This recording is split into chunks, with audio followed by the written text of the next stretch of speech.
আসসালামু আলাইকুম। সবাই কেমন আছেন? আশা করি সবাই খুব ভালো আছে।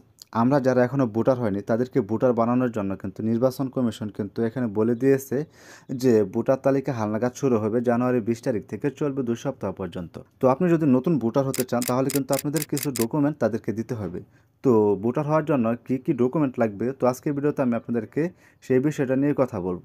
তো এখান থেকে আমি আরও একটা নতুন ট্যাবে চলে যাচ্ছি। চলে আসার পরে এখানে দেখেন যে তারা লিখে দিয়েছে নতুন ভোটারের আবেদন। এখানে নতুন ভোটার হওয়ার জন্য প্রয়োজনীয় কাগজপত্র। এখানে তারা সর্বপ্রথম বলতেছে আপনারা ভোটার হওয়ার জন্য সর্বপ্রথম যে কাগজটি লাগবে সেটি হচ্ছে আপনার জন্ম সনদ লাগবে, যেটা অনলাইন করা রয়েছে বাংলা এবং ইংরেজিতে।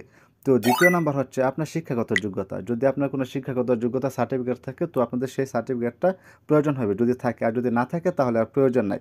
তৃতীয় নাম্বার আপনার যে ডকুমেন্টটা লাগবে সেটি হচ্ছে আপনার পিতামাতার জাতীয় পরিচয়পত্র।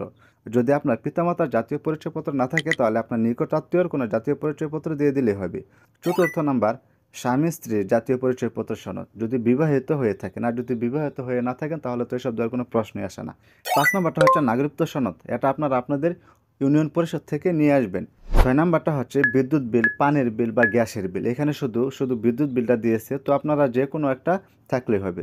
তারপর আপনাদের যে ডকুমেন্টটা প্রয়োজন হবে সেটি হচ্ছে আপনি এর আগে কখনো ভোটার হননি, এই মর্মে একটা প্রত্যয়নপত্র লাগবে। আপনার চেয়ারম্যানের কাছ থেকে নিতে পারেন বা আপনাদের ইউনিয়ন পরিষদ থেকে কিন্তু এই প্রত্যয়নপত্রটা পেয়ে যাবেন। তো আপনার সেখান থেকে আগে থেকে সংগ্রহ করে রাখবেন।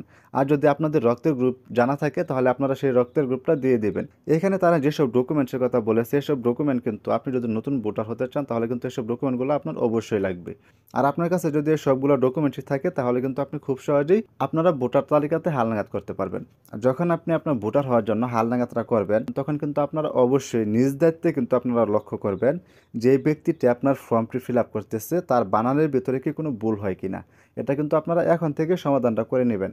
তা না হলে কিন্তু বা একটা এনআইডি কার্ডে যদি কোনো ভুল থাকে এই ভুলটা সংশোধন করতে যে কতটুকু ঝামেলা হয় এটা যারা সংশোধন করতে গিয়েছে তারাই বলতে পারবে। তার জন্য আমি আগে থেকে বলে দিতেছি আপনাদেরকে, আপনারা অবশ্যই আপনারা আপনাদের নিজ দায়িত্বে এগুলাকে ভালোভাবে ফলো আপ করবেন।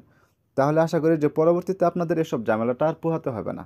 তো আশা করি আপনারা খুব সহজে বুঝতে পারছেন যে নতুন ভোটার হতে আপনাদের কী ডকুমেন্টসের প্রয়োজন হবে। তো এই ছিল মূলত আজকের ভিডিও। আবার দেখা হবে পরবর্তী কোনো নতুন ভিডিওতে।